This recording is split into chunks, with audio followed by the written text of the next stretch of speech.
We promised an Easter egg video. Sorry it took a little bit to record and release. Just a lot of things going on, including Paranormal Month. But that's not what we're here to talk about. Welcome to another episode of the Popcorn Confessional, and this is Dave from Nerdbox, and I'm accompanied by my wife Jen, also from Nerdbox.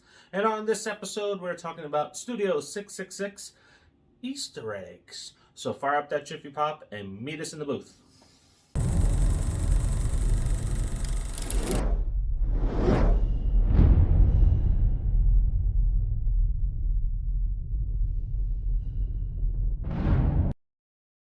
The opening scene of the movie begins with Jenna Ortega, Tara from Scream 5, crawling on the floor with a bone sticking out of her leg to escape the caretaker. Only this time, she dies. At the record label, we see Dave Grohl talking to his bandmates about two movies, Waterworld with Kevin Costner and Dune with Sting. Dave calls out Led Zeppelin recording in a castle. After deciding on a location to film their 10th album, Dave calls for Pearl Jam high five up top. Jeremy is fucking smoking! This is seen on the cover of Pearl Jam's first album, 10. Dave also calls out Jeremy Has Spoken, one of Pearl Jam's songs from that album. Later on, the band finds the perfect location. They decide on where they want to film, which is in the mansion, and they begin setting up their equipment. We have roadie Krug. Krug. Yeah, I know, Krug. Yeah. Who is electrocuted and fried.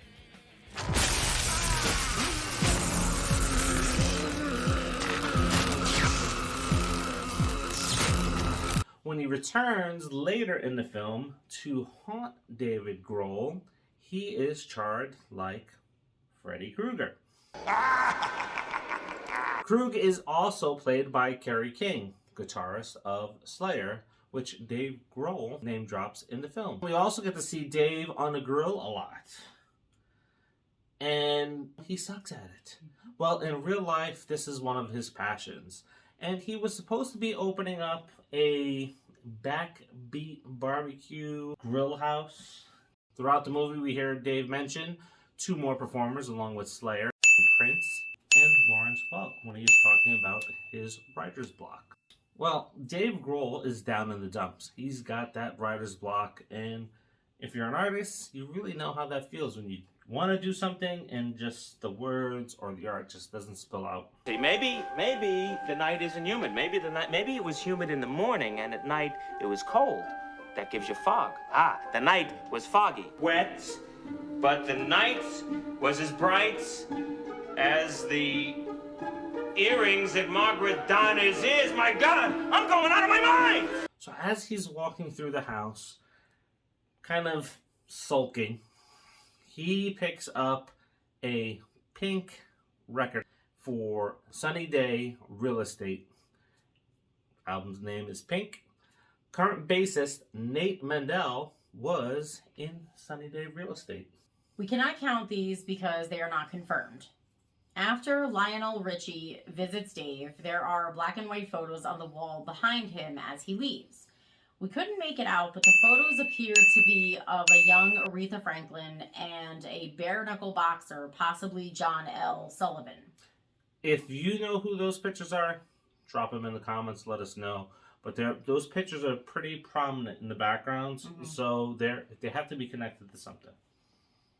When Dave is first visited by the demons, there are two music posters in his room. We could not identify them, so if you know what they are, let us know. The next day, we see Dave watching a video from playthisriff.com to break his writer's block. I think this is so funny. It's real. Playthisriff.com is real. I went and checked. I was mind blown that it was real. I think it's hilarious that, Dave Grohl is watching it. I mean, this guy is like a fucking beast on the guitar. I think it's just comical. I think all artists at some point have to go and kind of check themselves and trying to get inspiration for things. I mean, he was like learning the basics. I don't think that needs to happen. No. PlayThisRiff.com that he was watching was how to get out of the writer's block. Yeah, it just seemed very basic for Dave Grohl. Just saying. It features guitarist Bob Balch from Fu Manchu. That night, the band orders takeout. As the delivery driver walks up to the mansion, the light shines on him like when the priest walks up to Regan's house in The Exorcist. That always ties back to The Exorcist. The driver references Coldplay as his favorite band when meeting Dave. Yeah.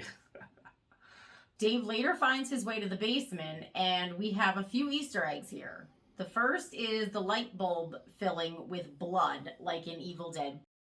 Oh, yeah, I was so excited when I saw that. I was like, oh my god, look! The next comes during the possession scene, where we see Buck Rogers' ray gun on the wall.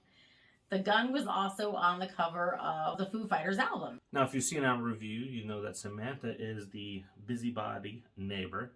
Played by Whitney Cummings. Yes. Who tries to get involved with the band, become a little bit groupie, but she happens to stop by the next day with some lemon bars. Oh, any hungry rock stars in there? Want some num-nummy treats? Oh, God, I detest that woman. Special lemon bars. With some Coke on They it. have Coke on them.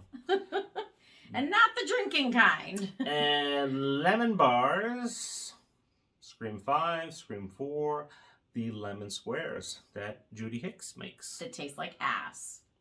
Well, that's according to Gail Weathers. This one was the fun one. So, as they start to break out of the slump, because Dave was possessed and he had discovered this awesome riff in the basement, John Carpenter is the mixer for the song that they're producing or creating. John Carpenter also created the theme for this movie.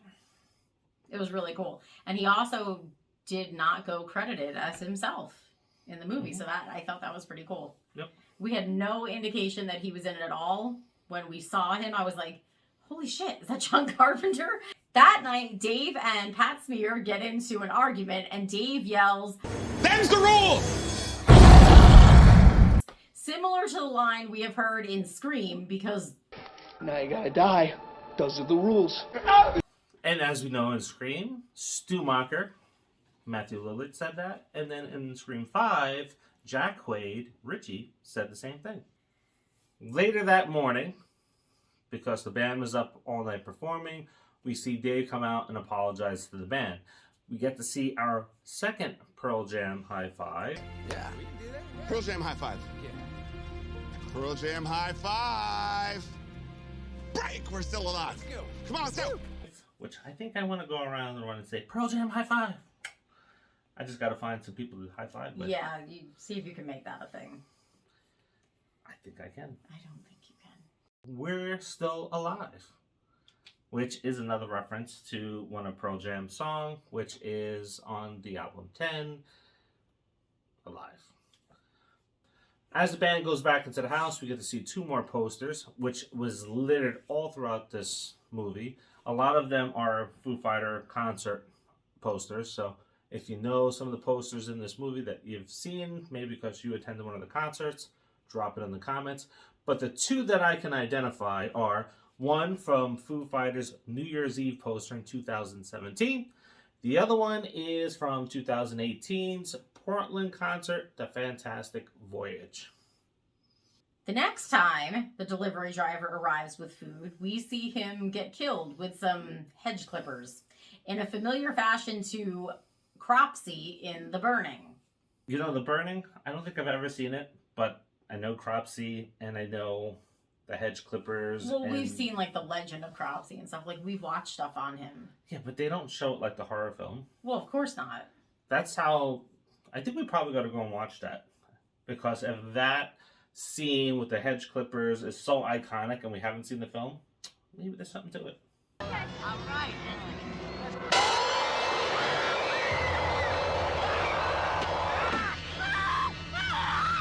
The next day, when Shifty is grilling after a huge fight with Dave, He is killed with a Lamson chef knife, like what was used in Halloween. While Dave is distracted, the band is trying to figure out what the hell they're going to do to get out of the situation or even help Dave, because he's gone a little batty at this point. They meet up with Sam, who leads them behind the house through a bunch of dolls hanging from the trees, just like we see in Dementia 13 and also in Scream in Stu's attic. Which, if you didn't watch those Easter eggs, that means something bad is about to happen. I mean, it's a horror movie, so something bad's going to happen anyway. I think the hanging dead dolls... They're not dead dolls. They're inanimate objects. They can't be dead. I think the hanging dolls is always creepy. It reminds me of that island in Mexico. Doll Island.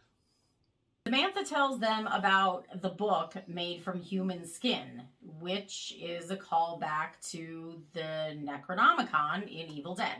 Yes, this book is what one of the bandmates in Dream Widow found that possessed him and led him to killing all of his bandmates.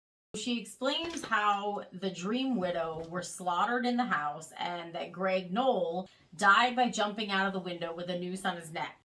We saw this in The Omen. Look at me, Damien. It's all for you.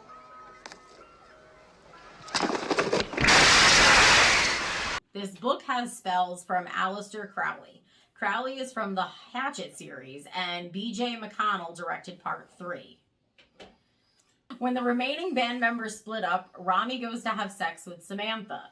The Lumberjack song by Jackal is playing, which features a chainsaw in the chorus. A clever disguise for Dave, who uses a chainsaw to kill them. And Rami, at certain points in this film, was wearing tiger underwear.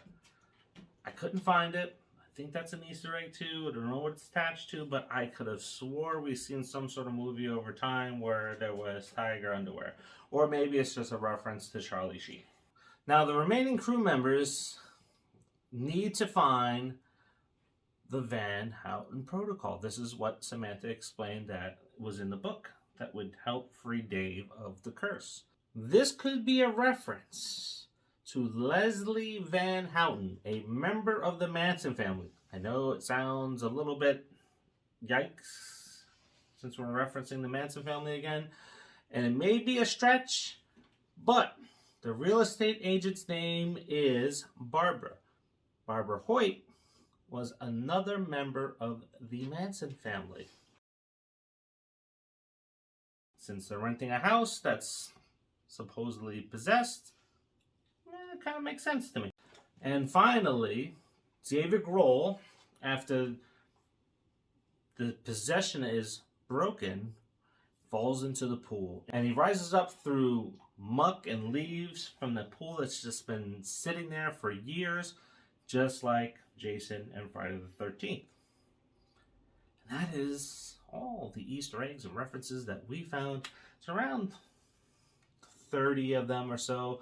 Again, there's a bunch that we couldn't figure out, so there's probably a good 40 Easter eggs that are in this film. Still an excellent film. I don't think it's playing anymore around here, so it's probably coming to streaming very soon, so you definitely want to go check it out. Again. Next spoiler video comes up is going to be Behind the Mask, The Rise of Leslie Vernon. That is the number 2 voted film to see Easter eggs. Number 3, Terrifier. We're going to do that, but it's going to be on hold for Terrifier month in November. Why November? Or maybe even October? Because Terrifier 2 comes out then. So we'll have a lot of fun stuff with Terrifier and the crew and the cast from that film during that time period to celebrate. So as usual, keep on liking, subscribing, sharing, and interacting with the page. Yes. If you have a horror film that you want to see some Easter eggs on that you haven't been able to find anywhere else, let us know and we'll try to fit it into the schedule. Until the next, see ya.